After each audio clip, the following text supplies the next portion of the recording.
Hello everyone, welcome to all aboard.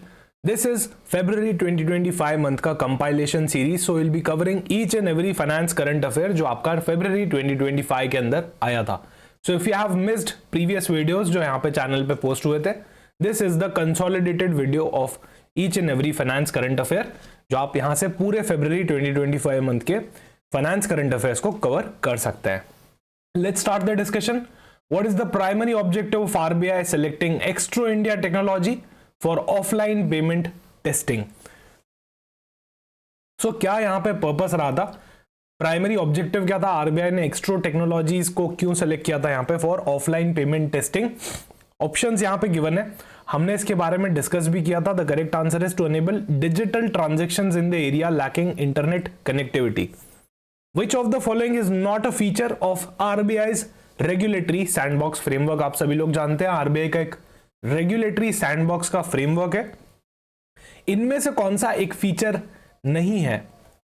Control testing environment for fintech innovations, exemption from all the regulatory compliance. ऐसा तो possible नहीं है, सारी की सारी रेगुलेटरी नहीं, पर काफी सारी रेगुलेटरी कंप्लायंस से आपको एग्जेम्पशन मिल जाएगा.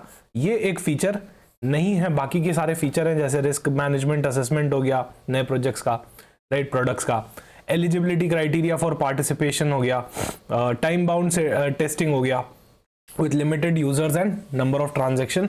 हमने आरबीआई के रेगुलेटरी सैंडबॉक्स फ्रेमवर्क के बारे में भी काफी बार डिस्कशंस किए हैं. आगे चलते हैं. Next is RBI selects Xtro technology India for offline testing payment. इसी से रिलेटेड हमने क्वेश्चन किया था.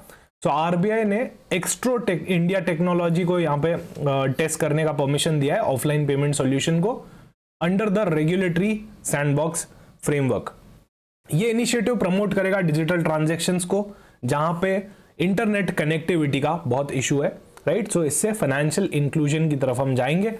आप लोगों को बताना चाहूंगा आरबीआई ने रिवाइज कर दिया था timeline for completion of regulatory sandbox framework, right. पहले 7 मंथ्स था, अभी 9 मंथ्स हो चुका है, तो यहां पे रिवीजन हो चुका था. Next is according to the RBI payment system report. एक पेमेंट सिस्टम रिपोर्ट आई थी 2024 की. इस पे भी बहुत डिटेल्ड वीडियो है, ऑलरेडी यूट्यूब चैनल पे डला हुआ है. You can watch that particular video as well. So according to RBI payment system report, which payment system in India has seen 73% CAGR over a volume of last 5 years के अंदर? So the correct answer here is UPI. UPI की यहां पे सबसे ज्यादा growth देखी गई थी, right, unified payment system interface. Next is which of the following product is explicitly excluded from the RBI regulatory sandbox framework? कौन सा पर्टिकुलर प्रोडक्ट इसके अंदर से एक्सक्लूडेड है, यानी कि आप उसको आरबीआई रेगुलेटरी सैंडबॉक्स फ्रेमवर्क पे टेस्ट नहीं कर सकते हो? So is it digital KYC solution, credit registry service, AI based lending platform, mobile based payment application, या फिर ई-कॉमर्स पेमेंट गेटवे?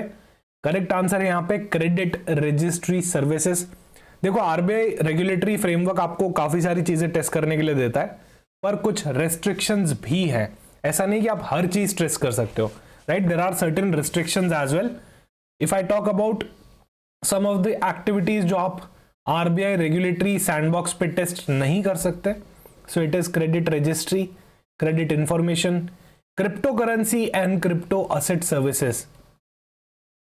अभी काफी लोगों को यहाँ पे क्वेरी हो सकती है कि सर अभी जो एक्स्ट्रो टेक्नोलॉजी वाला प्रोडक्ट था वो भी तो एक डिस्ट्रीब्यूटेड लेजर टेक्नोलॉजी पे बना है, ब्लॉकचेन टेक्नोलॉजी पे बना है. तो आपको बता दूं ब्लॉकचेन टेक्नोलॉजी अलग है, क्रिप्टो करेंसी अलग है. Basically crypto currency blockchain technology को यूज किया करके बनाया हुआ एक प्रोडक्ट है, right. It is one of the use cases of blockchain technology. उस पर बहुत सारी चीजें बन सकती है, राइट. फिर उसके बाद ट्रेडिंग, इन्वेस्टिंग और सेटलिंग इन क्रिप्टो असेट्स, ये भी आप नहीं कर सकते. इनिशियल कॉइन ऑफरिंग, ये भी क्रिप्टो से ही रिलेटेड होता है. बेसिकली क्रिप्टो का जो आईपीओ होता है उसको क्या बोलते हैं? इनिशियल कॉइन ऑफरिंग बोलते हैं. Chain marketing services, multi level marketing हो गया and all, right. Any product और service band by government of India. तो ये कुछ लिस्ट है, ये आपको पता होनी चाहिए. ये आप रेगुलेटरी सैंडबॉक्स पे टेस्ट नहीं कर सकते हो, ओके. आगे चलते हैं. What was the purpose of RBI's recent $5.1 billion FX swap? RBI ने $5.1 billion का FX स्वैप किया था, तो इसका क्या मेजर पर्पस था? Do let me know in the comment section, right. जैसे जैसे मैं क्वेश्चन रीड करता जा रहा हूं, I would like to encourage you guys to please comment in the comment section. मुझे बताओ कि आप लोगों को क्या लगता है इसका करेक्ट आंसर क्या होना चाहिए, राइट। सो यहाँ पे ऑप्शन है टू इंक्रीज फॉरेन रिजर्व्स या फिर to inject rupee liquidity into the banking system, stabilise the stock market, facilitate direct foreign investment या फिर कैशलेस पेमेंट को प्रमोट करने के लिए। करेक्ट आंसर है इसका to inject rupee liquidity into the banking system. 28 जनवरी को राइट ये चीज एंटर की गई थी। सो बेसिकली इसका जो फर्स्ट लेग आ रहा है, नियर लेग आ रहा है, वो फरवरी में आ रहा था, फार लेग इसका आ रहा है अगस्त के अंदर। So the whole purpose was to inject liquidity. इसका 5 बिलियन यूएसडी का स्वैप अमाउंट था, right.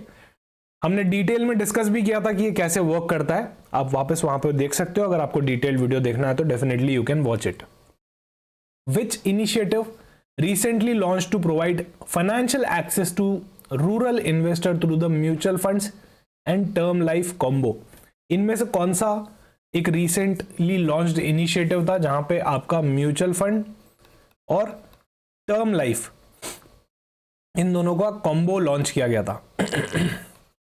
SEBI smart investment plan या फिर RBI financial inclusion drive, SEBI's mutual fund life time term life combo, NABARD का रूरल इंश्योरेंस स्कीम या फिर IRDA का affordable insurance project. यहाँ पे करेक्ट आंसर है ऑप्शन सी। सेबी ने प्रोडक्ट लॉन्च किया था म्यूचुअल फंड और लाइफ इंश्योरेंस का कॉम्बो बना के। What is the key feature of Dharohar, a digital repository launched by SEBI? Basically इसका मेन फीचर क्या है, राइट एक डिजिटल रिपोजिटरी यहां पे सेबी ने लॉन्च की थी। इसका की फीचर क्या है?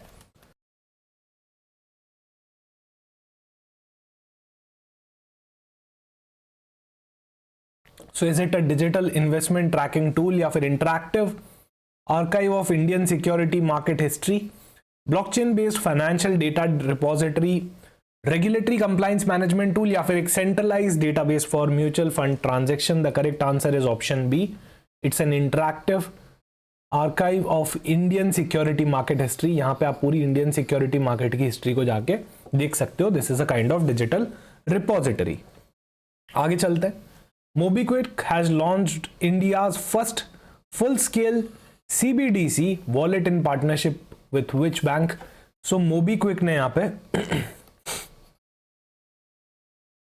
एक बैंक के साथ में पार्टनरशिप करी है, उसी बैंक का नाम आपको बताना है। किस लिए पार्टनरशिप करी है?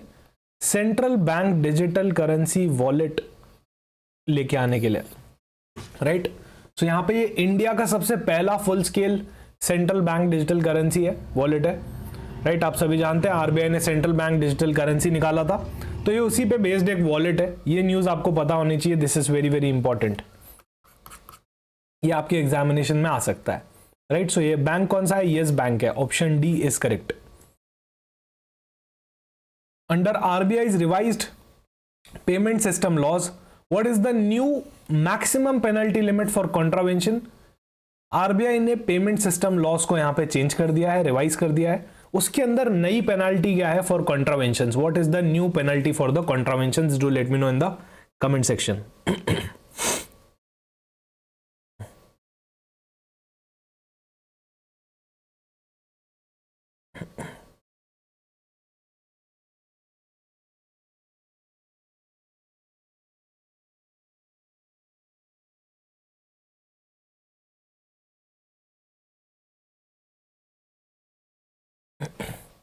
यहां पे करेक्ट आंसर हो जाएगा ऑप्शन बी, 10 लाख और twice the amount of contravention, right. Option B is the correct choice here. Next is which initiative aims to link domestic fast payment system with other countries for cross border transaction? कौन सा initiative है जो link कर रहा है domestic fast payment system को दूसरी countries के साथ? सो ऑप्शंस गिवन है, option A UPI global connect, option B project Nexus, C digital rupee network Bharat cross border payment, या फिर एनपीसीआई इंटरनेशनल प्लेटफॉर्म। आप लोगों को क्या लगता है इसका करेक्ट आंसर क्या होना चाहिए? यहां पे इसका करेक्ट आंसर हो जाएगा project Nexus. So India has joined project Nexus with the aim to interlink domestic fast payment system across different countries to facilitate seamless international transaction. ये भी हमने फाइनेंस की सीरीज के अंदर देखा था, राइट। देखो क्या है ना, यहाँ पे एमसीक्यू बेस्ड रिवीजन करने में बहुत सारे बेनिफिट है। एक तो एग्जाम में आपके एमसीक्यूज ही आने वाले हैं, so why not to revise things in a MCQ based approach, right, that becomes more exam oriented approach. So यहाँ पे हम एमसीक्यूज भी डिस्कस करेंगे और बहुत सारे फाइनेंस करंट अफेयर्स भी थ्योरी में भी डिस्कस करेंगे। Under RBI's new private placement rules for NCDs is basically non convertible debentures by housing finance company, ये भी हमने डिस्कस किया था। What is the minimum subscription amount per investor? So options यहां पे आपको गिवन है। The correct choice here is option C 20,000। RBI ने मैंडेट कर दिया था दैट द मिनिमम सब्सक्रिप्शन पर इन्वेस्टर, मिनिमम सब्सक्रिप्शन मतलब एक इन्वेस्टर कम से कम इतना तो दे ही, राइट, एक इन्वेस्टर कम से कम इतना अमाउंट तो दे ही।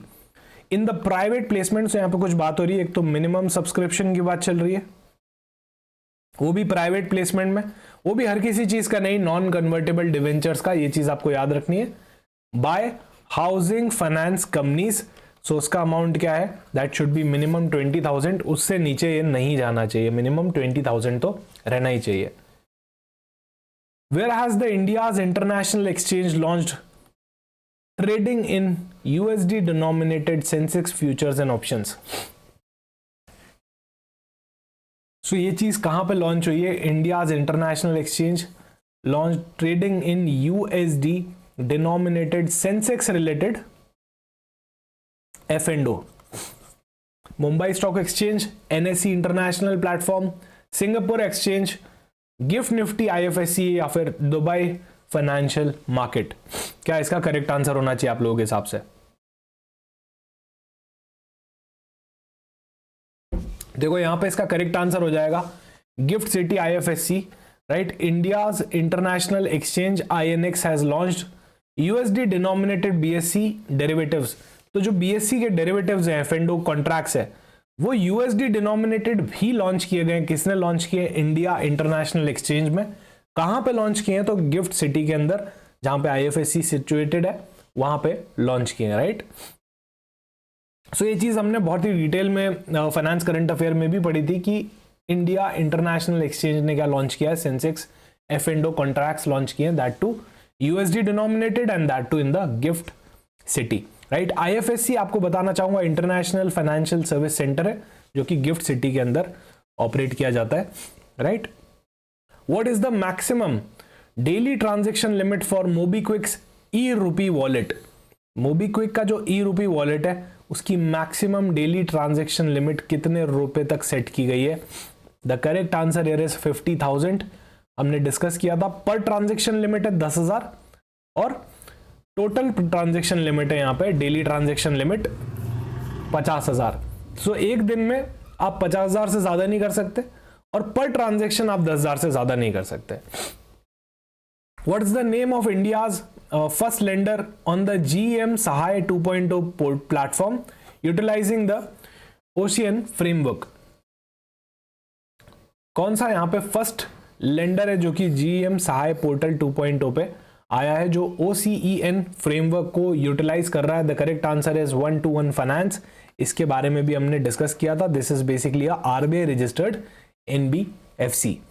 What is the current RBI repo rate? RBI की करंट रेपो रेट क्या चल रही है? बहुत ही सिंपल क्वेश्चन, 6.25 चल रही है, राइट। ये यहाँ पे रेपो रेट को कट कर दिया गया था 6.25 को, पहले 6.5 चल रही थी, फिर अभी 6.25 हो चुकी है, राइट। हमने देखा था मॉनेटरी पॉलिसी कमेटी की मीटिंग के अंदर, राइट। इस बार जो चेयरमैन थे वो मिस्टर संजय मल्होत्रा है, न्यूली अपॉइंटेड आरबीआई गवर्नर। उन्होंने यहाँ पे मार्जिनल स्टैंडिंग फैसिलिटी के अंदर आपकी जो रेपो रेट होती है, right, basically liquidity adjustment facility के अंदर आपकी जो रेपो रेट होती है उसको 6.25% कर दिया था। दूसरी रेट्स भी आपको याद होनी चाहिए, जैसे कि standing deposit facility that 6%, marginal standing facility वो 6.5% है। इनके टर्मिनोलॉजीज क्या होती है वो भी हमने बहुत ही डिटेल में डिस्कस करी थी। How frequently does the RBI publish payment system report? This is important. Payment system report RBI कितनी फ्रीक्वेंसी के अंदर निकालता है? So what should be the correct answer here?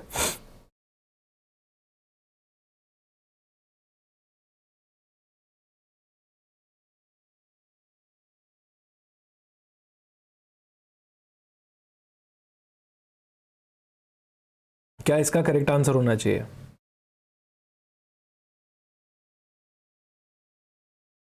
यहां पे करेक्ट आंसर है इसका सेमी एनुअली, साल में 2 बार निकलती है, right, payment system report. What was the RBI's digital payment index value as of September 2024? आप सभी को पता है हमारे पास last updated value digital payment index की है सितंबर 2024 की, अभी की आना बाकी है, राइट। सो सितंबर 2024 की क्या वैल्यू थी? Do let me know in the comment section. Again ये इंपॉर्टेंट हो जाएगा। अच्छा, मार्च का डेटा अब आना बाकी है, right. Correct answer here is 465.33 is the last updated digital payment index। हमने RBI सर्कुलर के अंदर, प्रेस रिलीज के अंदर भी ये चीज देखी थी, राइट। मार्च के अंदर 445 था, फिर उसके बाद देयर वाज एन इंक्रीज, तो अभी 465.33 हो चुका है, राइट। अच्छा, डिजिटल पेमेंट इंडेक्स का बेस ईयर क्या है? तो मार्च 2018 इसका बेस ईयर है। ये भी चीज आपको याद रखनी है, okay. Do remember this particular thing as well. Next is what primarily contributed to the increase in the RBI's digital payment index as of September 2024। आप देख सकते हो पहले 445 था, उसके बाद 465 हो चुका है। तो ये इंक्रीज किस वजह से ड्रिवन है? यहाँ पे रीजन भी पता होना चाहिए, डेटा को क्या रीजन ड्राइव कर रहा है, राइट। डेटा को कौन सा रीजन ड्राइव कर रहा है ये भी आपको पता होना चाहिए। सो क्या लगता है आप लोगों को, क्या इसका करेक्ट आंसर होना चाहिए? Introduction of new digital currencies, growth in the payment infrastructure and payment performance, decrease in the cash transaction, increase in foreign investment, या फिर implementation of stricter financial regulations। What should be the correct answer here? Please do let me know in the comment section।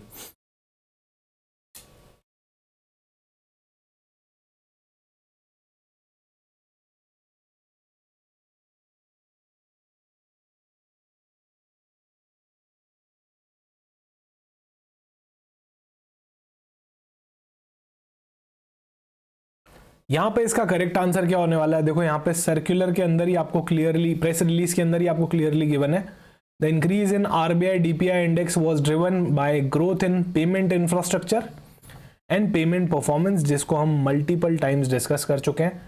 तो payment का infrastructure better होना और performance better होना। Infrastructure क्या होता है भाई? पेमेंट करने का इंफ्रास्ट्रक्चर क्या होगा? क्रेडिट कार्ड्स हो गए, यूपीआई हो गया, डेबिट कार्ड्स हो गया, आईएमपीएस हो गया, एनईएफटी हो गया, आरटीजीएस हो गया, बहुत सारे तरीके हो गए।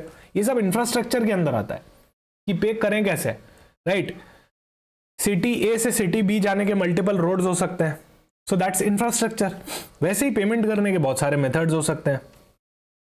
तो क्या यहाँ पे करेक्ट आंसर है? Option B, growth in the payment infrastructure and payment performance. अगला आता है what complaint resolution did the RBI ombudsman scheme achieved amid the surge in grievances. यहाँ पे कंप्लेंट रेजोल्यूशन रेट की बात की गई है। आप सभी को पता होगा 95% का कंप्लेंट रेजोल्यूशन रेट था। भले ही grievances, number of grievances, number of complaints बढ़ गई, पर satisfaction rate is quite good. अच्छा, इंटीग्रेटेड ओम्बड्समैन स्कीम के ऊपर एक डिटेल्ड वीडियो किया गया है, उसको आप हमारे यूट्यूब चैनल पे देख सकते हो for detailed information relating to that particular thing. Which asset management company launched India's first MSCI India ETF? MSCI India ETF India का पहला यहाँ पे ETF है जो लॉन्च किया गया है, राइट। फर्स्ट MSCI पे बेस किया हुआ ETF हमारे पास बहुत सारे हैं, पर ये बेस किस पे? MSCI पे बेस्ड है।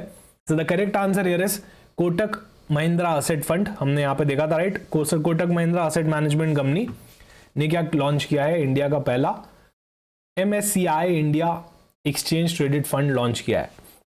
Next is according to the RBI guidelines on the auto pay mandates, what is required for recurring payment exceeding 15,000। तो जो हम ऑटो पे लगाते हैं यूपीआई के अंदर, उसके ऊपर आरबीआई की काफी सारी गाइडलाइंस आई थी। What is required for recurring payment exceeding 15,000। अगर आपका ऑटो पे, रिकरिंग ऑटो पे एक्सीड हो जाता है 15,000 से, सो उसकी क्या गाइडलाइंस आई थी? बेसिकली नो एडिशनल ऑथेंटिकेशन या फिर additional factor of authentication, return consent from the bank, approval from the RBI या notification to the pay. What should be the correct answer? Please do let me know in the comment section. क्या इसका correct answer होना चाहिए? ये particular question भी हमने discuss किया है।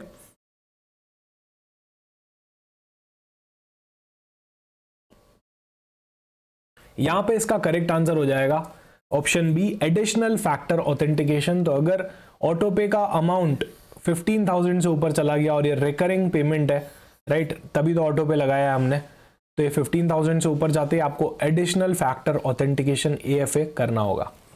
What fees is incurred when loading funds into prepaid payment instruments via UPI for transaction about 2,000। आप सभी लोग जानते हैं प्रीपेड पेमेंट इंस्ट्रूमेंट क्या होता है, जैसे मोबीक्विक का वॉलेट हो गया, that's a kind of prepaid payment instrument, right. So कितनी फीस लगेगी अगर मैं फंड्स लोड कर रहा हूं 2,000 से ऊपर का UPI के थ्रू? बेसिकली मैं क्या कर रहा हूं, UPI से पे कर रहा हूं मेरे प्रीपेड पेमेंट इंस्ट्रूमेंट में, राइट, एक्सीडिंग 2,000। सो कुछ फीस लगेगी जो प्रपोज हुई थी, ये फीस कितनी है होनी चाहिए?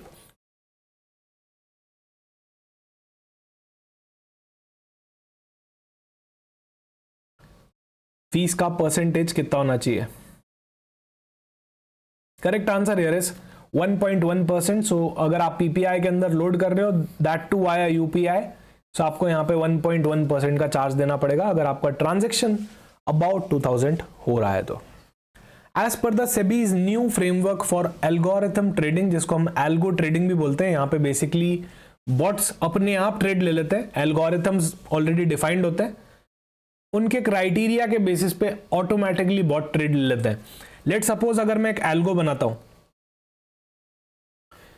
कि अगर कोई भी स्टॉक अपने 200 डे मूविंग एवरेज को क्रॉस करता है, राइट, अपने 200 डे मूविंग एवरेज से ऊपर जाती है अगर मार्केट प्राइस, तो ऑटोमेटिकली बाय हो जाए, राइट, और अपने 50 डे मूविंग एवरेज पे आते ही ऑटोमेटिकली सेल हो जाए। सो अगर मैं कोई एक ऐसा बॉट बना दूं तो ये दोनों क्राइटेरिया फुलफिल होते ही ऑटोमेटिकली बाय और सेल हो जाए। So that's nothing but a example of algo trading. आप सभी लोग जानते हैं एल्गो ट्रेडिंग काफी प्रेवलेंट है। सो सेबी ने न्यू फ्रेमवर्क लाए हैं एल्गो ट्रेडिंग से रिलेटेड। From which date will retail investors be allowed to participate in the under the regulated condition? Retail investors भी एल्गो ट्रेडिंग के अंदर पार्टिसिपेट कर सकते हैं। कौन सी डेट से ये चीज चालू हो रही है? करेक्ट आंसर हियर इज 1 अगस्त 2025। सो 1 अगस्त 2025 से रिटेल इन्वेस्टर भी एल्गो ट्रेडिंग के अंदर इन्वॉल्व हो सकते हैं, right. So SEBI has facilitated safer participation for retail investors in algorithmic trading. हमने देखा था एल्गोरिथमिक ट्रेडिंग क्या हो गई, वो भी हम समझ गए, और कब से इंप्लीमेंट हो रहा है? 1 अगस्त 2025 से हो रहा है।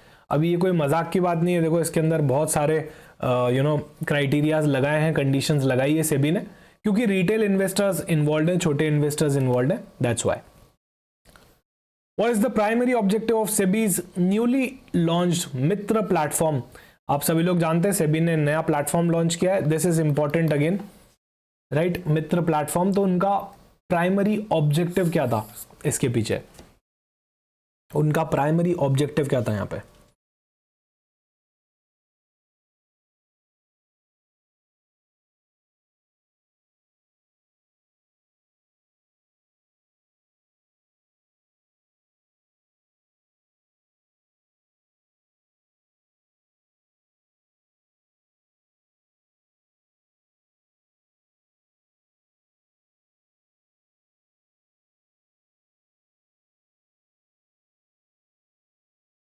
देखो प्राइमरी ऑब्जेक्टिव यहाँ पे बहुत ही सिंपल है। मित्र प्लेटफॉर्म को लाए गए थे ताकि एनेबल कर पाए इन्वेस्टर्स को to locate and reclaim inactive mutual fund folios. जब भी आप म्यूचुअल फंड में इन्वेस्ट करते हो तो एक फोलियो नंबर बन जाता है, ओके। काफी लोगों को पता ही नहीं होता, नोटेड ही नहीं होता, आपको खुद को नहीं पता होगा, राइट, कि आपके म्यूचुअल फंड का फोलियो नंबर क्या है। जैसे बैंक अकाउंट नंबर होता है वैसे ही म्यूचुअल फंड का एक फोलियो नंबर होता है। तो जो पुराने म्यूचुअल फंड होते हैं उनको लोकेट नहीं कर पाते, रिक्लेम नहीं कर पाते, इनएक्टिव हो जाते हैं वो, राइट। सो उसके लिए एक मित्र प्लेटफॉर्म लेके आ रहे हैं जहां से आप अपना जो पुराना इनएक्टिव फोलियो नंबर है उसको आप सर्च कर पाओगे, राइट। सो एक सर्चेबल डेटाबेस बनाया जाएगा by registrar and transfer agent, जिसको यहाँ पे RTA बोला गया है, ओके। इसका फुल फॉर्म भी आपको पता होना चाहिए, मित्र का डेफिनेटली ऑब्जेक्टिव तो आपको पता होना ही चाहिए। इसका फुल फॉर्म भी है mutual fund investment tracing and retrieval assistant, okay, mutual fund investment tracing and retrieval assistant. So ये डेफिनेटली आपको हेल्प करेगा आपके इनएक्टिव और अनक्लेम्ड म्यूचुअल फंड पोर्टफोलियोज को फेच करने में, ओके। सो यहाँ पे केवाईसी कंप्लायंस का इंकरेजमेंट किया है और इससे डेफिनेटली फ्रॉड प्रिवेंशन भी यहाँ पे होने वाला है। What major terminology change in year concept is proposed in the income tax bill. तो यहाँ पे ईयर कॉन्सेप्ट के अंदर एक बहुत ही मेजर टर्मिनोलॉजी का चेंज आ रहा है। जो इनकम टैक्स में हम प्रीवियस ईयर बोलते थे उसको क्या बोल देंगे, अब से टैक्स ईयर बोलेंगे। देखो समझना बात को, 23-24 फाइनेंशियल ईयर, इसका टैक्स हम कब भरते हैं, असेसमेंट ईयर के अंदर भरते हैं 24-25 में। इसको बोलते हैं असेसमेंट ईयर, AY, ठीक है। असेसमेंट ईयर में आप प्रीवियस ईयर का टैक्स भरते हो, तो 23-24 का टैक्स आप कब भरने वाले हो, 24-25 में भरने वाले हो, ऐसा इनकम टैक्स बोलता है। अभी बहुत कंफ्यूजिंग हो जाता है कि प्रीवियस ईयर क्या है, असेसमेंट ईयर क्या है। यार प्रीवियस ईयर को तुम टैक्स ईयर बोल दो तो वैसे ही क्लियर हो जाएगा। अच्छा, असेसमेंट ईयर में हम कब का टैक्स भरते हैं, टैक्स ईयर का भरते हैं। टैक्स ईयर क्या है, ये वाला ईयर है। तो प्रीवियस ईयर की जगह टैक्स ईयर कर दो। ये कुछ नहीं, आपका इंटरनेशनल टैक्स स्टैंडर्ड से कंप्लाई करने के लिए किया गया है। काफी सारी कंट्रीज के अंदर इसको टैक्स ईयर ही बोला जाता है, प्रीवियस ईयर इंडिया में बोलता है। Why has RBI allowed asset reconstruction companies to list their equity shares? So recently RBI ने अलाउ किया था asset reconstruction company को कि आप इक्विटी के जरिए भी पैसा रेज कर सकते हो लिस्टिंग करवा के। So what is the purpose behind it?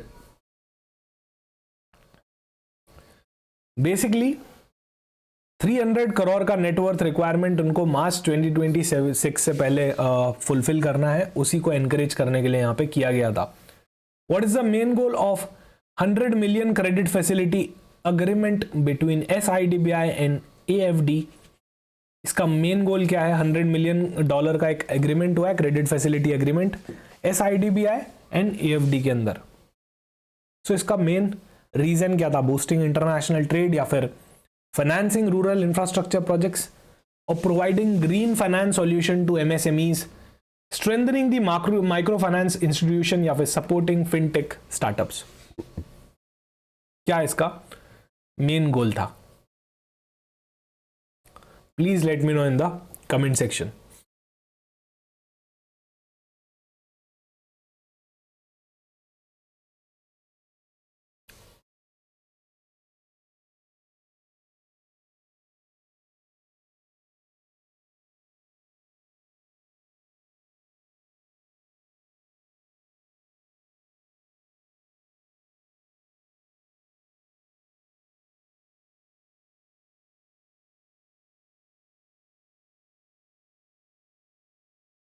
देखो यहाँ पे इसका करेक्ट आंसर हो जाएगा providing green finance solution for MSMEs। Basically agreement का फोकस था कि ग्रीन फाइनेंस जो कि सस्टेनेबल और क्लाइमेट फ्रेंडली प्रोजेक्ट्स होते हैं, राइट। हमने देखा भी था, रिन्यूएबल एनर्जी आ गया था उसमें, वाटर हार्वेस्टिंग, बहुत सारी चीजें आ गई थी। ग्रीन बॉन्ड्स क्या होते थे वो भी हमने डिस्कस किए थे, उसके ऊपर एक डिस्क्रिप्टिव क्वेश्चन भी प्रैक्टिस किया था, राइट। सो ये इसका प्राइमरी गोल था। RBI permits small finance bank for what? Launching new debit cards, offering pre-approved credit line via UPI, expanding their loan portfolios या फिर collaborating with scheduled banks, providing personal loan only to salaried individuals।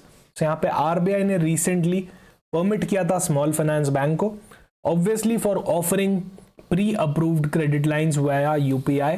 so UPI के through pre-approved credit lines को promote करने के लिए किया गया था।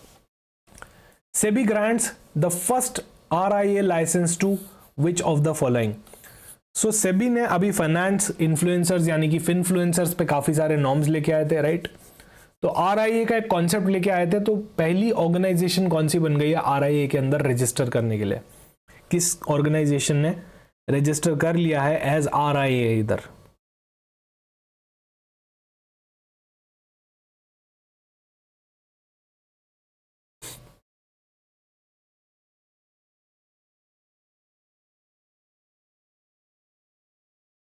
What should be the correct answer here?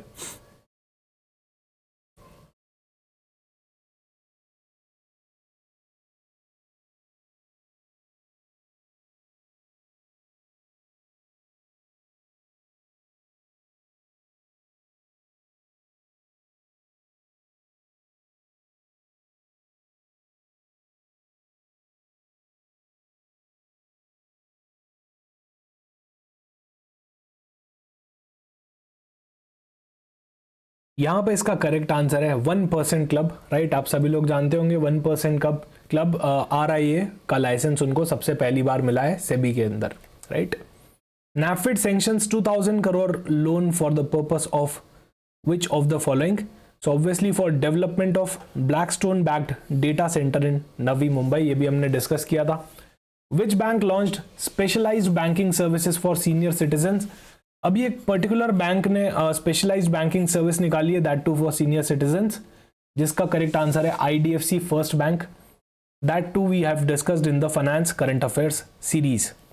Which company is establishing a subsidiary in UK? So recently एक insurance company ने यहाँ पे UK के अंदर सब्सिडरी अनाउंस करी है कि वो इंस्टेब्लिश करने वाले हैं एक सब्सिडरी इन UK। सो कौन सी कंपनी थी? बेसिकली LIC थी, बजाज एयरलाइंस था, या फिर GIC री इंश्योरर था, SBI लाइफ इंश्योरेंस, या फिर IRDAI थे। Correct answer here is GIC RE। ये एक री इंश्योरर है इंडिया के। री इंश्योरेंस क्या होता है ये भी हमने समझा था इस पर्टिकुलर वीडियो के अंदर। What are the reasons for increase in the RBI's digital payment index? तो ये हम ऑलरेडी आई थिंक डिस्कस कर चुके हैं, right. All of the above इसका करेक्ट आंसर हो जाएगा यहाँ पे। Growth in the digital payment infrastructure, UPI की एक्सपेंशन हुआ है बहुत ज़बरदस्त, यहाँ पे हमने देखा भी था 70+% का CAGR से ग्रो किए हैं in the last 5 years, right. Government initiative भी था फॉर फाइनेंशियल इंक्लूजन और enhanced financial performance across the country. So all of the above यहाँ पे करेक्ट आंसर हो जाएगा। Introduction of which derivative in government security? So derivatives को भी include किया है गवर्नमेंट सिक्योरिटी में। कौन से डेरिवेटिव को यहाँ पे इंक्लूड करने की बात की गई थी? फ्यूचर, ऑप्शन, फॉरवर्ड, स्वैप, या फिर interest rate derivatives? What should be the correct answer? Please let me know in the comment section. यहाँ पे करेक्ट आंसर क्या होना चाहिए? This particular question is very very important. ये आपके एग्जामिनेशन के लिए इंपॉर्टेंट डेफिनेटली यहाँ पे हो सकता है।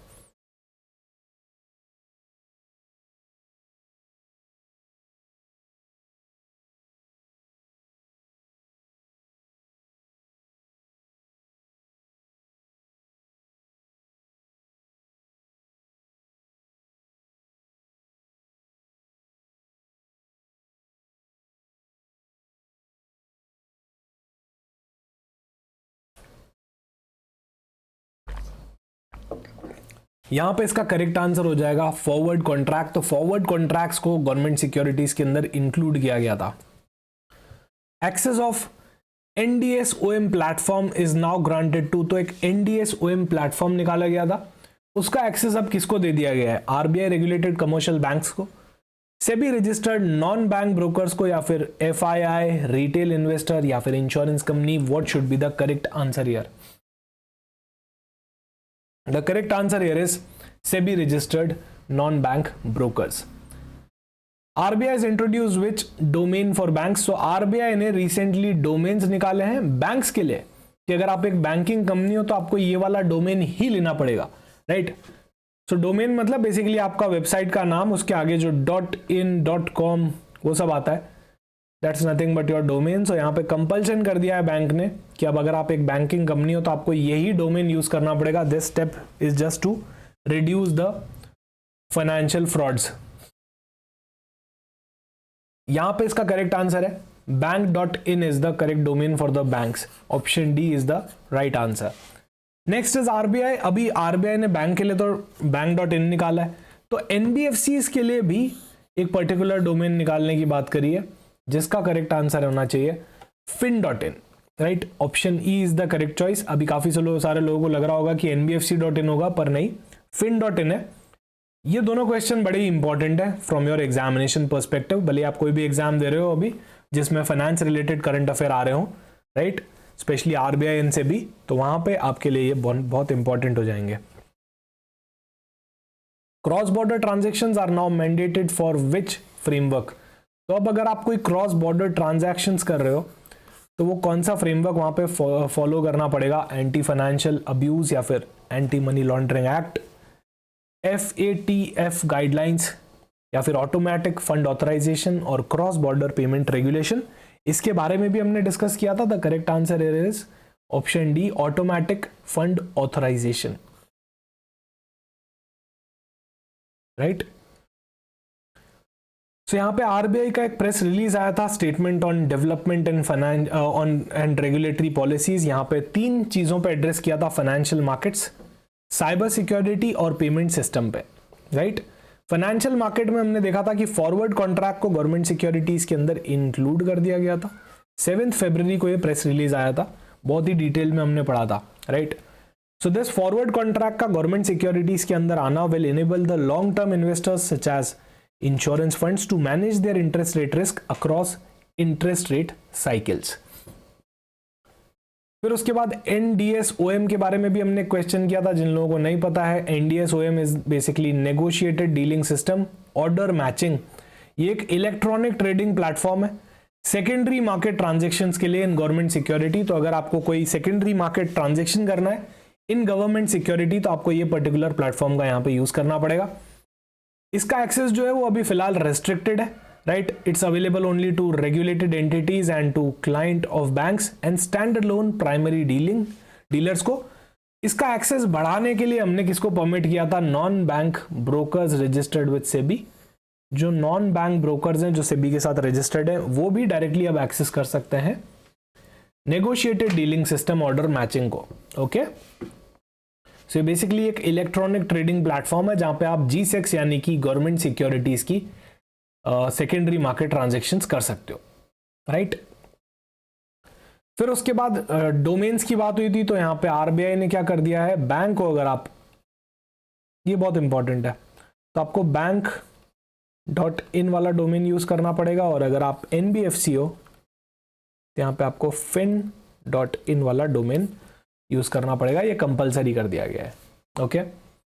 फिर institute for development and research in banking technology यानी कि IDRBT को यहाँ पे will act as exclusive registrar, उसको यहाँ पे रजिस्ट्रार बना दिया गया है, राइट।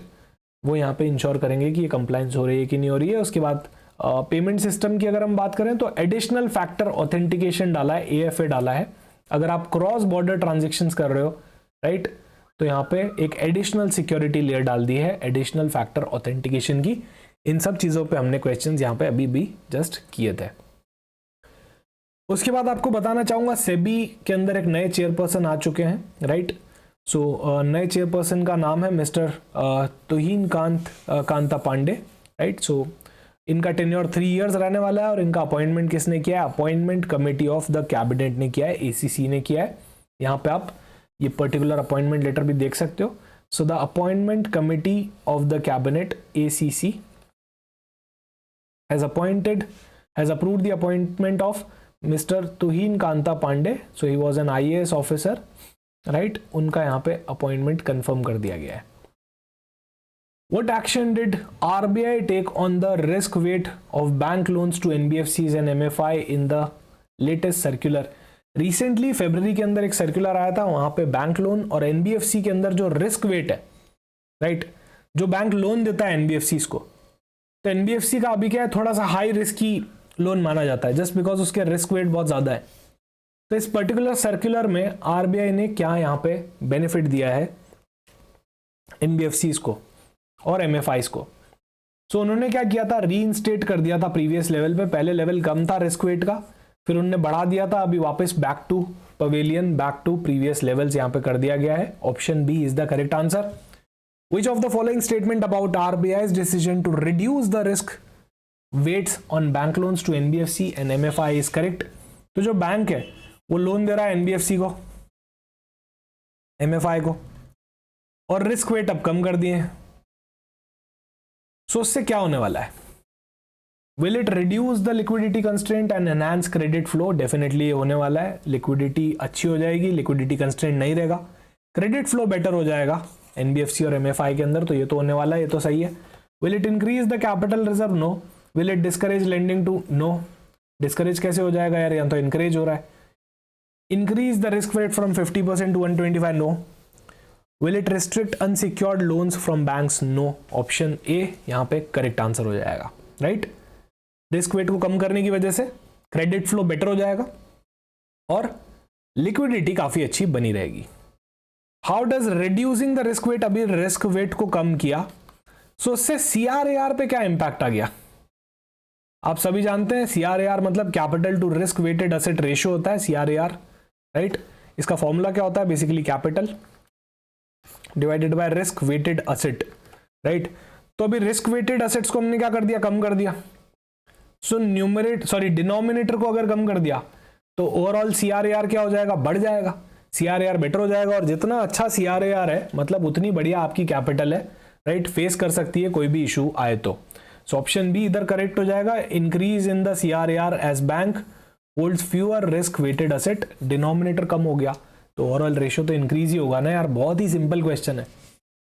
किसी को इम्पैक्ट नहीं भी पता हो, सिर्फ CRAR का फॉर्मूला पता हो और इतना मैथमेटिकल उसका थोड़ा सा एनालिटिकल अच्छा हो, एनालिटिकल पार्ट मैथ्स भी नहीं है इसमें, तो बेसिक एनालिसिस है, राइट, तो भी वो अटेम्प्ट कर सकता है इस क्वेश्चन को। What does CRAR indicate for a bank? तो ये हमने ऑलरेडी डिस्कस कर दिया है। Financial strength of a bank and its ability to absorb losses. Financial strength कैसे पता चलती है? कैपिटल कितना है, राइट, उसको हमने रिस्क वेटेड एसेट से कंपेयर कर लिया है, तो उससे पता चलता है कि कितने लॉसेस हम एब्जॉर्ब कर लेंगे।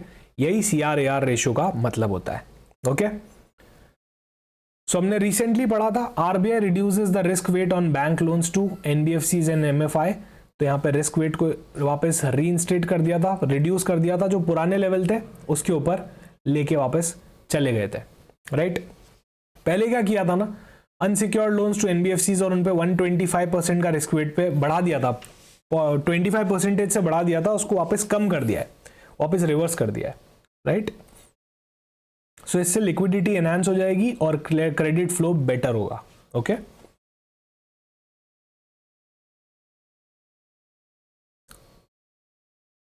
What was the primary purpose of RBI's entering into USD INR buy sell swap contract? आप सभी लोग जानते हैं RBI ने एक बहुत ही जबरदस्त, बहुत ही बड़े अमाउंट का स्वॉप एंटर किया है, USD INR buy sell swap contract. तो उसका प्राइमरी पर्पस क्या था? What is the primary purpose of entering that particular swap? Let me know in the comment section.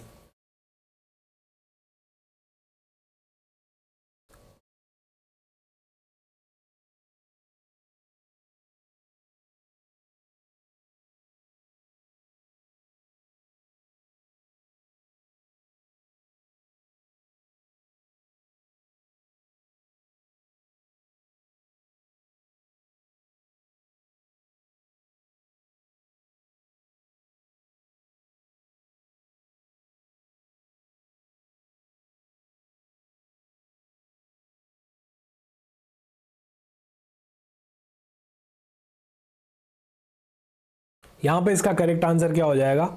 Correct answer here is to inject liquidity into the banking system. ये तो बहुत ही easy था, right. आप सभी जानते हैं आरबीआई ने अभी एक स्वॉप एंटर किया है, उसका टोटल अमाउंट कितना था? 5 बिलियन, 7.5 बिलियन, 10 बिलियन, 12.5 बिलियन या फिर 15 बिलियन। ये डिनोमिनेटेड था यूएसडी के अंदर, राइट। कितना उसका अमाउंट था ये भी बहुत ही सॉर्टेड है, 10 बिलियन उसका अमाउंट था। हमने इसके ऊपर बहुत ही डिटेल में डिस्कशन किया था कि आरबीआई को लिक्विडिटी इंजेक्ट करनी है, तो बेसिकली वो क्या कर रहे हैं, यूएस डॉलर बैंक से खरीद रहे हैं, स्वैप कर रहे हैं, बेसिकली यूएस डॉलर ले रहे हैं और आईएनआर दे रहे हैं। तो आईएनआर दे रहे हैं तो बैंक के पास क्या होगा, लिक्विडिटी आ जाएगी। ये लॉन्ग टर्म के लिए किया गया है। This injection of liquidity is for longer duration, तो यहाँ पे टेन्योर 3 ईयर है, राइट। तो यहाँ पे आप देख सकते हो स्वैप का अमाउंट कितना है, 10 बिलियन यूएस डॉलर का है। नियर लेग या फिर उसको स्पॉट डेट भी बोलते हैं, इस दिन ये एंटर हो रहा है, इस दिन हम उनसे यूएसडी लेंगे और रुपी देंगे। फार लेग पे रिवर्स हो जाएगा क्योंकि ये क्या है, एक स्वैप है और क्योंकि ये ऑक्शन है तो प्रीमियम के बेसिस पे ऑक्शन होगा। प्रीमियम मतलब बैंक ए आएगा, बैंक 1 आएगा, बैंक 2 आएगा, बैंक 3 आएगा। वो सब आरबीआई को बोलेंगे हम इतना इतना प्रीमियम देने को रेडी हैं। बैंक 1 बोलेगा मैं एक्स अमाउंट का प्रीमियम XYZ देने के लिए तैयार हूं, बैंक 2 बोलेगा मैं XYZ प्लस एक्स देने के लिए तैयार हूं, राइट। इस तरह से बोली लगती है, इसी को तो ऑक्शन बोलते हैं। तो जिसका भी ज्यादा प्रीमियम देने को रेडी होगा उसको यहाँ पे पहले प्रायोरिटी मिलेगी, ऑब्वियस सी बात है, right. Authorise dealer category bank, category 1 bank यहाँ पे एलिजिबल होंगे इसके अंदर ऑक्शन के अंदर पार्टिसिपेट करने के लिए। और कैसे ये स्वैप एंटर होगा ये तो हमने डिस्कस कर ही लिया है।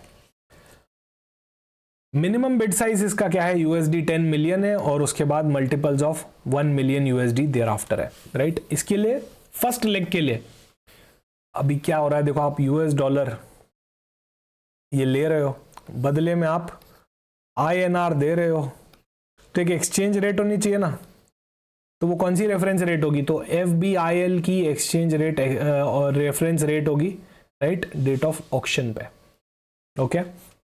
और ये अल्टीमेटली वापस रिवर्स हो जाएगा, तो बैंक क्या करेगा बाद में, आरबीआई क्या करेगा बाद में जाके यूएस डॉलर रिटर्न कर देगा और आईएनआर ले लेगा 3 साल बाद, तो 3 साल के लिए एक लिक्विडिटी यहाँ पे बनी रहेगी।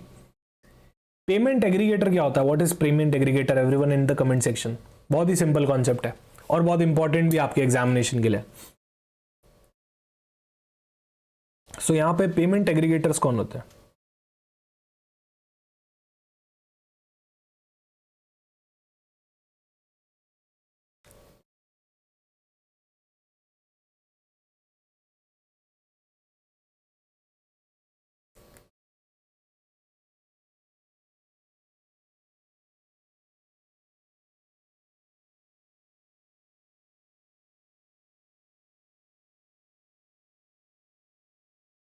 इसका करेक्ट आंसर है यहाँ पे financial intermediary that enables merchant to accept multiple digital payment. हमने बात करी थी, अगर एक मर्चेंट, अगर एक बिजनेसमैन को मल्टीपल पेमेंट्स एक्सेप्ट करने हैं, राइट, तो वहां पे वो क्या कर सकता है, पेमेंट एग्रीगेटर के पास जा सकता है, rather than going to so many banking institutions, right.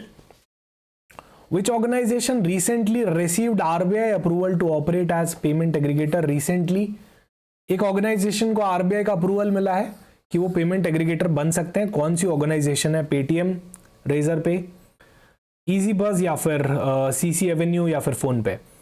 Correct answer क्या है यहाँ पे, ईज बस इज द करेक्ट आंसर। उनको क्या मिला है, ऑथराइजेशन मिला है पेमेंट एग्रीगेटर बनने का। ये हमने बहुत डिटेल में डिस्कस किया था, राइट।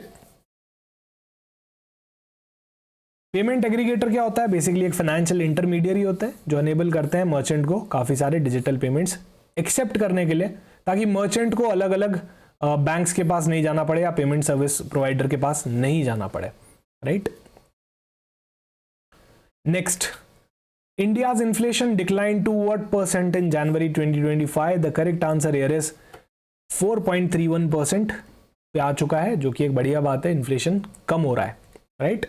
तो हमने डिस्कस किया था, और इसको क्या ड्राइव कर रहा है, फूड की प्राइसेस ड्राइव कर रही है। फूड की प्राइसेस के अंदर कम होने की वजह से, डिक्रीज होने की वजह से इन्फ्लेशन भी कम हो रहा है, right. What is the purpose of India's first RPT analysis portal launched by SEBI? SEBI ने आरपीटी राइट पोर्टल यहां पे लॉन्च किया गया है। आरपीटी का मतलब होता है रिलेटेड पार्टी ट्रांजेक्शन। सो इसका प्राइमरी पर्पस क्या है, please let me know in the comment section. What is the primary purpose of launching this particular portal? क्या ट्रांजैक्शंस को ब्लॉक कर देना, ऐसे ट्रांजैक्शंस को ब्लॉक कर देना इज द पर्पस, या फिर स्टैंडर्डाइजेशन लेके आना आरपीटी ट्रांजैक्शंस पे, ट्रैक करना उन कंपनी को कि कौन कौन वायलेट कर रहा है, या फिर प्रमोट करना इन्वेस्टमेंट्स को, और automate the SEBI's regulatory decisions? What should be the correct answer here? Please do let me know in the comment section.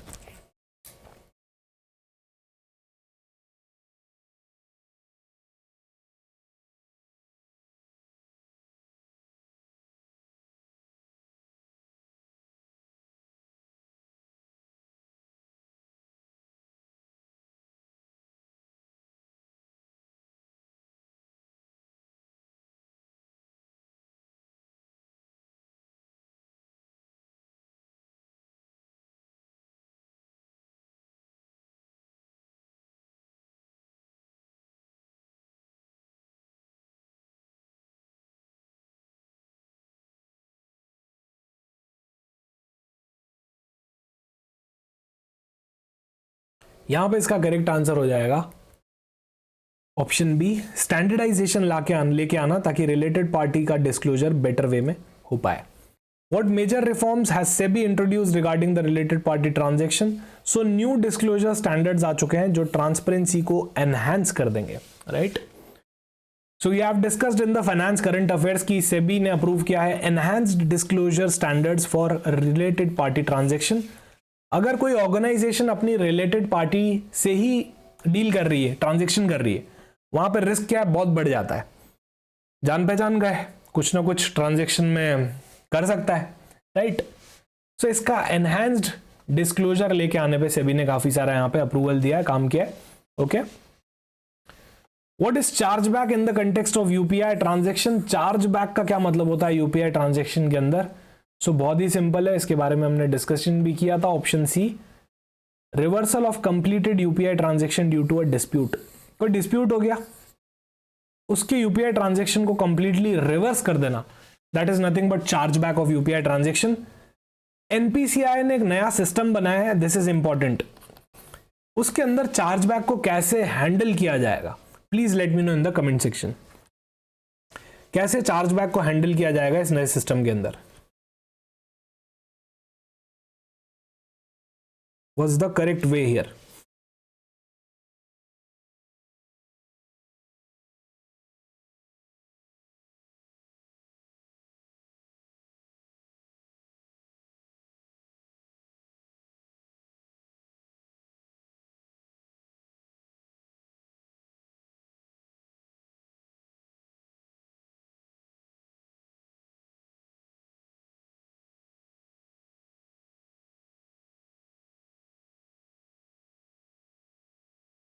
यहां पे इसका करेक्ट आंसर है ऑप्शन ए, ऑटोमेटिकली एक्सेप्ट और reject based on the pre defined rules. तो यहां पे इस काम को क्या किया है, ऑटोमेटिक कर दिया है, ऑटोमेट कर दिया है एनपीसीआई ने, right. So NPCI introduces automated charge back resolution in case of UPI transaction. यहाँ पे कुछ रूल्स एंड रेगुलेशंस है, उनके बेसिस पे ऑटोमेटिकली ट्रांजेक्शन क्या हो जाएगा, रिवर्स हो जाएगा, चार्ज बैक में चला जाएगा। Which company recently received RBI approval to continue operating white label ATMs until March 2026? कौन सी कंपनी को रिसेंटली आरबीआई का अप्रूवल मिला है, व्हाइट लेबल एटीएम वो चला रही थी, उसको वहां पे और एक्सटेंड कर दिया गया है उनके काम को मार्च 2026 तक। Please do let me know in the comment section क्या कंपनी का नाम था। उसके बाद हम बात करेंगे व्हाइट लेबल एटीएम्स क्या होते हैं बेसिकली। ओके, सो क्या यहाँ पे कंपनी का नाम था? What's your take on this guys, everyone in the comment section.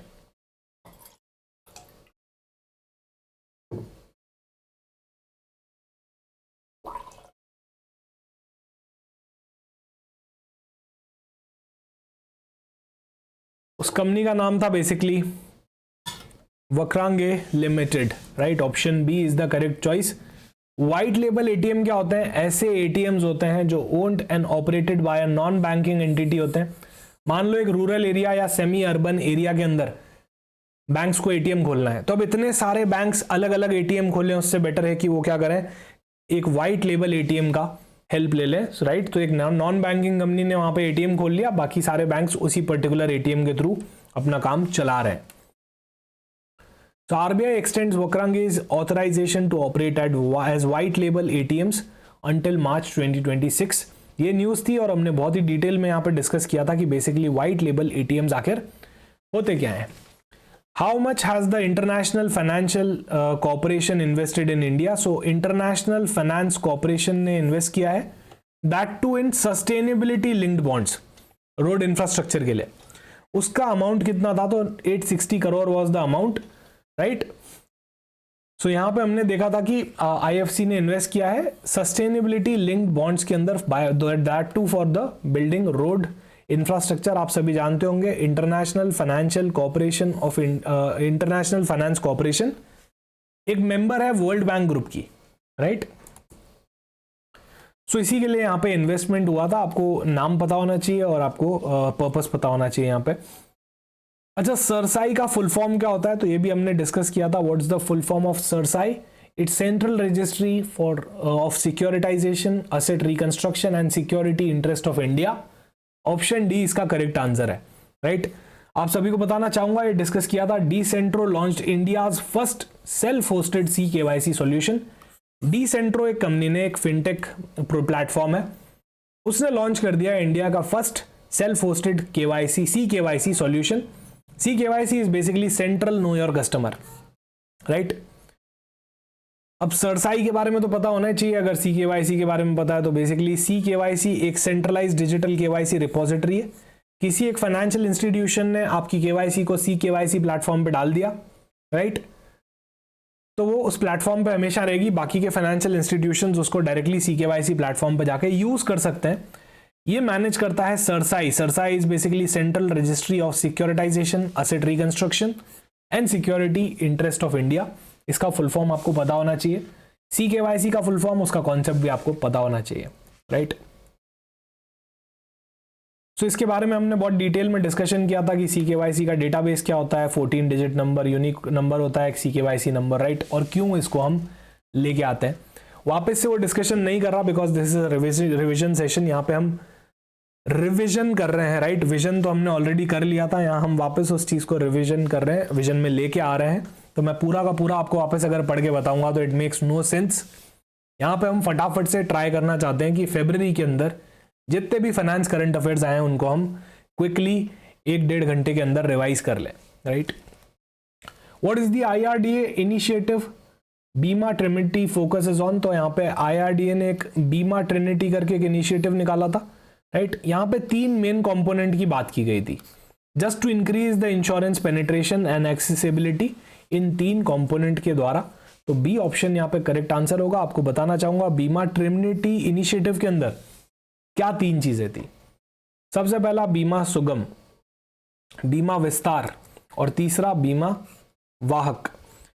बीमा सुगम बेसिकली एक यूनिफाइड डिजिटल मार्केट प्लेस है। ये एक डिजिटल मार्केट प्लेस है जहां पे परचेज हो सकता है, सिक्योरिटी का क्लेम का प्रोसेस हो सकता है, राइट, इंश्योरेंस रिलेटेड थिंग्स का।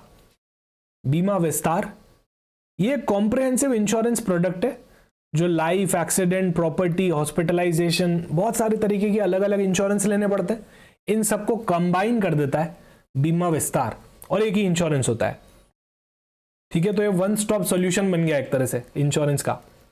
फिर बीमा वाहक, ये विमेन सेंट्रिक एक डिस्ट्रीब्यूशन, इंश्योरेंस डिस्ट्रीब्यूशन मॉडल है जो एम करता है enhancing insurance penetration in rural and urban, semi urban areas, right. Plus women empowerment को भी डेफिनेटली यहाँ पे सपोर्ट करता है। What is the role of newly introduced बीमा असबा mechanism? असबा आपको बताना चाहूंगा, is the full form of ASBA is application supported by blocking amount. ये वही टेक्निक है जो IPO के अंदर यूज होती है। IPO के अंदर खुलने से पहले जो पैसे को ब्लॉक किया जाता है, that is ASBA mechanism. So please do let me know in the comment section इसका करेक्ट आंसर यहाँ पे क्या होना चाहिए।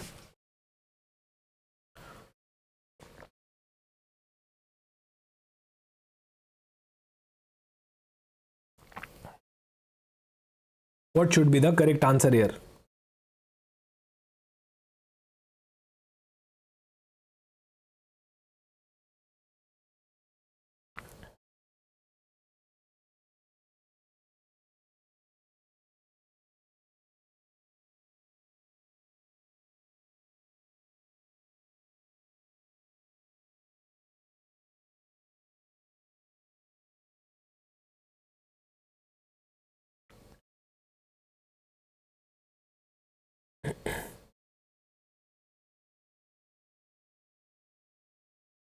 यहां पे इसका करेक्ट आंसर हो जाएगा option A, insure the insurance premium are deducted only after the policy approval. तो जब पॉलिसी का अप्रूवल मिलेगा तभी आपका प्रीमियम डिडक्ट होगा, राइट।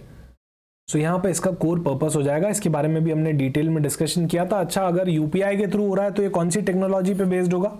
सो UPI OTM पे बेस्ड होगा, unified payment interface. One time mandate, एक बार के लिए मैंडेट लगाया जाता है ना जैसे IPO में, वैसे ही ये यहाँ पे बेस्ड होगा। इसको हमने बहुत ही डिटेल में डिस्कस किया था, राइट। ये UPI OTM के बारे में भी हमने डिस्कस किया था। Unified payment interface, one time mandate, एक बार के लिए मैंडेट लगाया जाएगा, राइट। बार बार तो है नहीं, ऑटो पे तो है नहीं। RBI launched which application for comprehensive economic and financial data access? very important question for your examination. RBI ने अभी कौन सा ऐप लॉन्च किया है कॉम्प्रिहेंसिव इकोनॉमिक्स और फाइनेंशियल डेटा एक्सेस के लिए? सो द करेक्ट आंसर क्या है आप लोग मुझे बताओगे इन द कमेंट सेक्शन। क्या इसका करेक्ट आंसर है?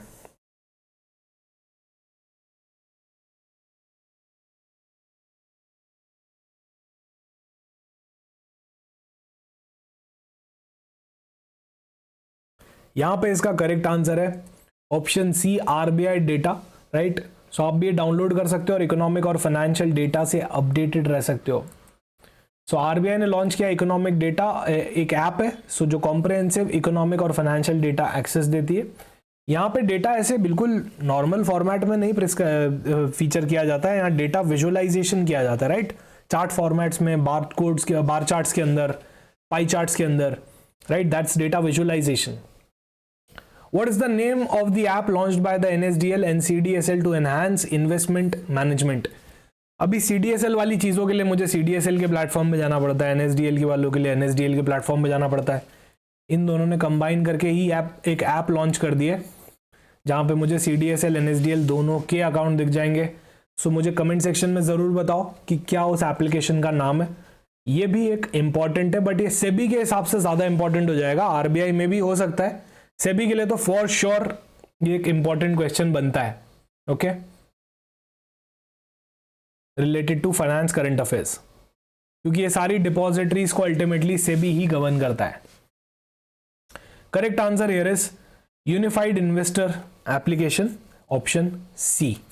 ठीक है, तो हमने डिटेल में बात करी थी। यहाँ पे माई इजी जो है वो फिलहाल CDSL का ऐप है, स्पीडी जो ऐप है वो NSDL का ऐप है, तो एक और ऐप की जरूरत थी यहाँ पे, राइट।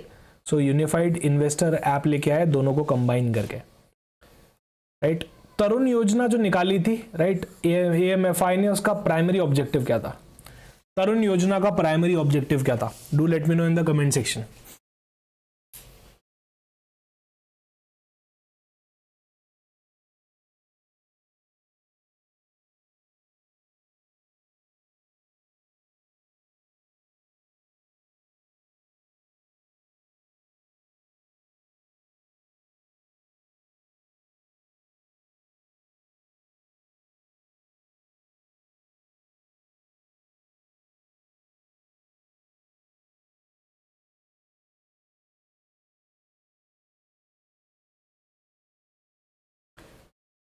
इसका प्राइमरी ऑब्जेक्टिव बहुत ही सिंपल था, to educate students about financial literacy and investment principles, right. So ये तरुण योजना के अंदर गए थे कि स्कूल के करिकुलम के अंदर ही फाइनेंस डाल दो, राइट, एटलीस्ट इन्वेस्टमेंट रिलेटेड चीज़ें डाल दो, ताकि पता चले फाइनेंशियल लिटरेसी डेवलप हो पाए इंडिया के अंदर, राइट। और एक छोटी SIP का कॉन्सेप्ट भी लेके आए थे, 250 रुपये से SIP चालू हो जाए, राइट। छोटी SIP और तरुण योजना, ये दो चीज़ें AMFI लेके आए थे। Okay, What was the objective of RBI's literacy week? RBI के लिटरेसी वीक का क्या ऑब्जेक्टिव है? बहुत ही important question again. Let me know in the comment section क्या इसका करेक्ट आंसर होना चाहिए।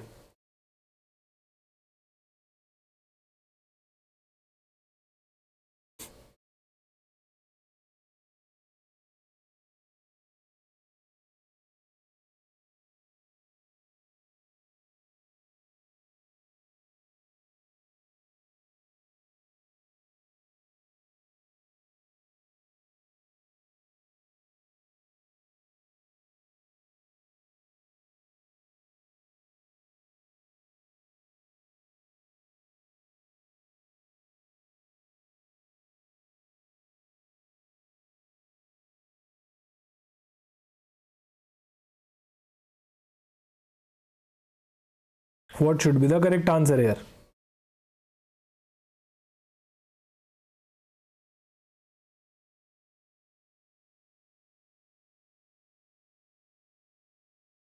यहां पे इसका करेक्ट आंसर हो जाएगा enhancing the financial literacy among women for economic empowerment. और कब से चालू हो रहा है? सो February 24 से February 28 तक इसका टेन्योर था, राइट, RBI के फाइनेंशियल लिटरेसी वीक का। इसको भी हमने बहुत डिटेल में डिस्कस किया था, प्रेस रिलीज से भी इसका रेफरेंस लिया था। What change did RBI introduce to enhance liquid lending flexibility for urban cooperative banks? So UCBs के लिए lending flexibility लाने के लिए, उसको एनहांस करने के लिए RBI ने क्या इंट्रोड्यूस किया था?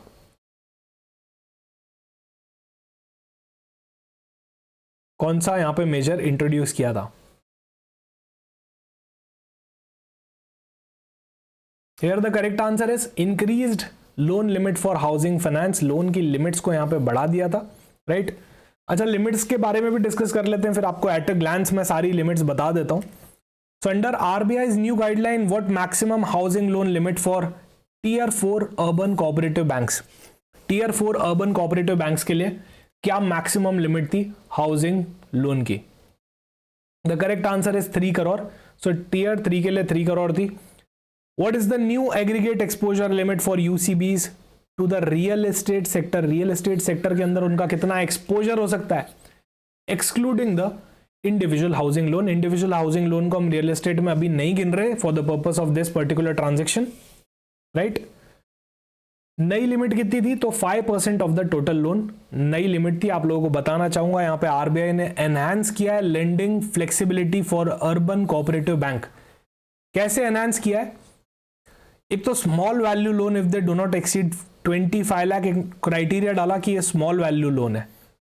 स्मॉल वैल्यू लोन मतलब ये या तो 25 लाख से भी नीचे या फिर 0.4% of the banks tier 1 capital whichever is higher, और इसका कैप दे दिया 3 करोड़ का पर बोरोवर। फिर उसके बाद कुछ लिमिट्स को इंक्रीज कर दिया गया, हाउसिंग लोन लिमिट्स को। टियर 1 है तो 60 लाख तक पर ड्वेलिंग यूनिट, टियर 2 है तो 1.4 करोड़, टियर 3 है तो 2 करोड़ और टियर 4 है तो 3 करोड़। यही वाली लिमिट के ऊपर हमने क्वेश्चन देखा था, राइट। और यहाँ पे एक्सपोजर को भी चेंज कर दिया गया, basically real estate related exposure को। ये सब हमने डिस्कस किया था। Next is which of the following is not in AIFI? बहुत ही सिंपल क्वेश्चन।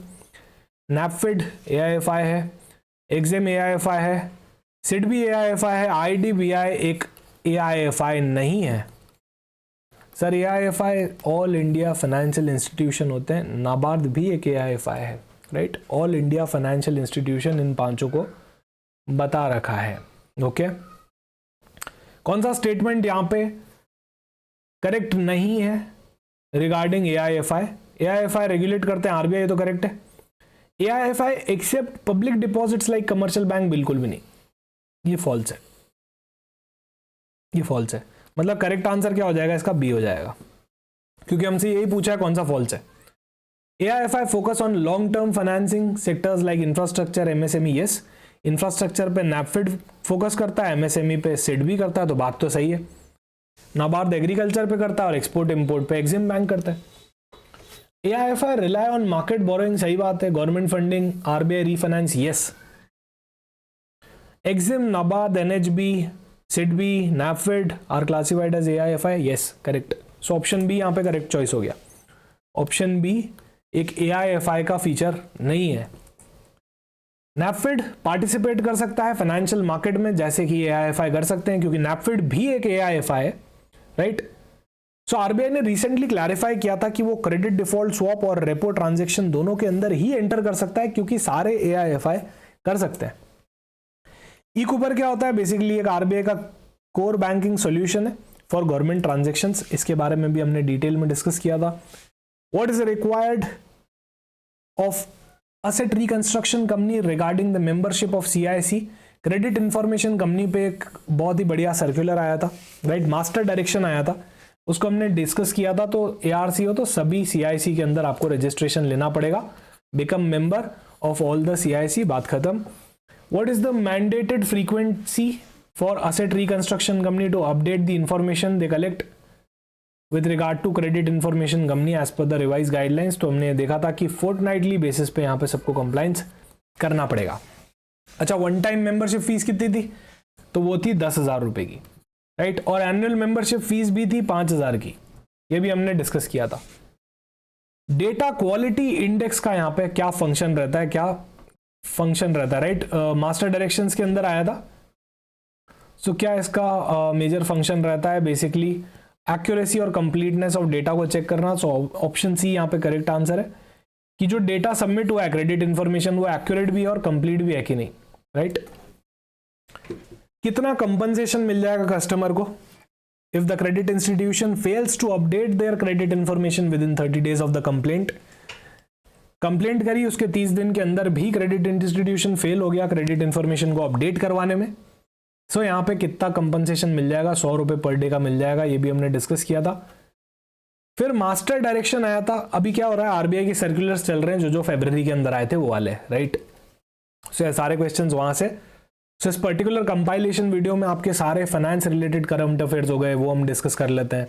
उससे रिलेटेड एमसीक्यूज क्या क्या बन सकते हैं, आरबीआई के सर्कुलर जो उस मंथ में आए थे वो भी डिस्कस कर लेते हैं, राइट। सो ये पूरा वन स्टॉप सोल्यूशन बन जाता है आपके फाइनेंस रिलेटेड करंट अफेयर्स का। Which of the following regulations are included in the master directions non-resident investment in debt instrument? तो ये पर्टिकुलर डायरेक्शन को लाने के लिए बहुत सारे ऑलरेडी डायरेक्शंस बने हुए थे, रेगुलेशंस बने हुए थे, कंसोलिडेट कर दिया उनको, तो राइट, तो इन सभी को कंसोलिडेट किया फेमा के कैपिटल अकाउंट रिलेटेड, बोरोइंग और लेंडिंग और डेट इंस्ट्रूमेंट रिलेटेड को. Which of the following is not an investment channel for non-resident investor in Indian debt secure investment? अगर आप एक NRI हो, नॉन रेजिडेंट इन्वेस्टर हो, आपको इंडिया के डेट इंस्ट्रूमेंट में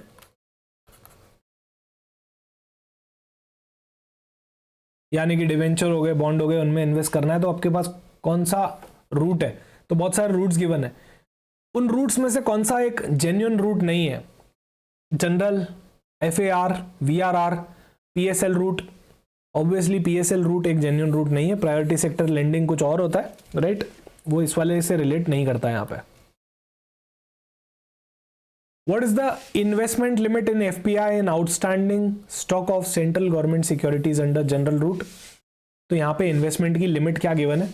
जनरल रूट के अंदर आप 6% तक सेंट्रल गवर्नमेंट की सिक्योरिटीज में इन्वेस्ट कर सकते हो. पूरा चार्ट था जो हमने देखा था. सो अगर आप एक फॉरेन पोर्टफोलियो इन्वेस्टर हो, सेंट्रल गवर्नमेंट की सिक्योरिटीज में जा रहे हो तो 6%, state government security including municipal security 2%, corporate debt security 15%. याद रखना बहुत इंपॉर्टेंट है, ठीक है, लिमिट्स बहुत इंपॉर्टेंट है. Which institution monitor the utilization of FPI investment limit in central and state government security? तो जो FPI हैं वो जो इन्वेस्टमेंट करे जा रहे हैं डेट सिक्योरिटीज के अंदर सेंट्रल और स्टेट गवर्नमेंट की, तो कौन सा इंस्टीट्यूशन इसके अंदर से उसको मॉनिटर करेगा? तो ये तो आप ही मुझे बताओगे इन the comment section. Please do let me know in the comment section कौन सा इंस्टीट्यूशन है जो इसको मॉनिटर करेगा. Important.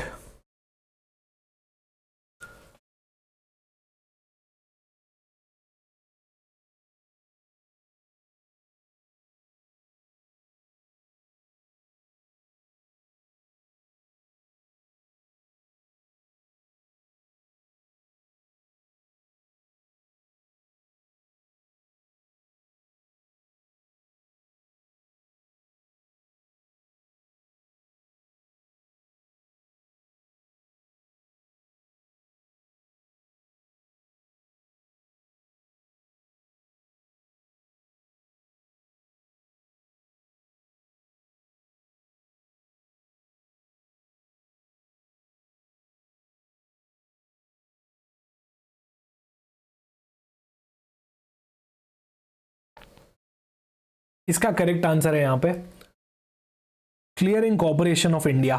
Option B is the right choice here. ठीक है. Minimum retention period for investment made under the voluntary retention route. इसका correct answer क्या है? मिनिमम रिटेंशन पीरियड कितना होना चाहिए? अगर आप VRR के अंदर जा रहे हो, वॉलंटरी रिटेंशन रूट के अंदर जा रहे हो, तो 3 साल आपका मिनिमम रिटेन आपको करना पड़ेगा. FPI को रिटेन करके रखने पड़ेंगे 3 साल तक डेट सिक्योरिटीज को, अगर आप VRR route voluntary retention route के अंदर गए हो तो. Under VRR FPI must invest at least what percentage of their committed portfolio size. जो FPI ने कमिट किया था कि मैं इतना तो इन्वेस्ट करूंगा, 3 महीने के अंदर एटलीस्ट आप उसका 75% इन्वेस्ट कर दीजिएगा, right, that's the limit. What is the primary objective of scheme for trading and settlement of sovereign green bonds in IFSCA? This is to attract foreign investment in the infrastructure project. हमने इसके बारे में बहुत ही detail में discuss किया था. Which of the following statement is true regarding short term investment in corporate debt security by FPI? Short से short आप कम से कम मिनिमम मेच्योरिटी 1 ईयर वाले ही कॉर्पोरेट बॉन्ड्स लोगे if you are going in the corporate bond वाला side, right. तो FPI must invest in corporate bond with minimum maturity period of 1 year. इससे शॉर्ट नहीं अलाउड है, राइट, इससे शॉर्ट नहीं अलाउड है. According to RBI revised guidelines for ARCs issued in January, which of the following condition must be met before approving one-time settlement of borrower with outstanding principal amount of exceeding 1 crore? तो अगर आप settlement कर रहे हो, one time settlement 1 crore से ऊपर का amount है, सो ऑब्वियसली यहाँ पे सेटलमेंट जो होगा वो अप्रूव कौन करेगा? इंडिपेंडेंट एडवाइजरी कमेटी करेगी, IAC करेगी. इसके बारे में भी हमने डिस्कस किया था. RBI introduced a revised framework for monetary penalties under Payment Settlement System Act. क्या उसकी नई पेनल्टी? आई थिंक ये तो हम बात कर चुके हैं. ऑप्शन सी 10 लाख और twice the amount involve, whichever is higher. I think जब वीडियो चालू किया था तभी हमने ये वाला डिस्कस कर लिया था, राइट? तो ये शायद क्वेश्चन रिपीट हो गया है गलती से. ओके, ये वाला क्वेश्चन रिपीट हो गया है. लॉन्च बाय आरबीआई इन 2022. क्या प्राइमरी फंक्शन था दक्ष पोर्टल का? सो बेसिकली आप सभी जानते हैं दक्ष पोर्टल कंप्लायंस ट्रैकिंग और रेगुलेटरी मॉनिटरिंग करता है of financial institution, right? So guys आज के लिए इतना ही. हमने बहुत सारा कंटेंट आज रिवाइज कर लिया है एंटायरली फरवरी मंथ 2025 के सारे फाइनेंस करंट अफेयर्स और जो सर्कुलर्स आए थे और उनसे रिलेटेड क्वेश्चंस भी हमने यहाँ पे रिवाइज कर लिए गए हैं. आई होप आपको ये सेशंस पसंद आ रहे हैं. अगर पसंद आ रहे हैं तो please do let me know in the comment section. Do hit the like button and do subscribe to our channel. Thank you so much again for watching. मिलते हैं किसी और वीडियो में.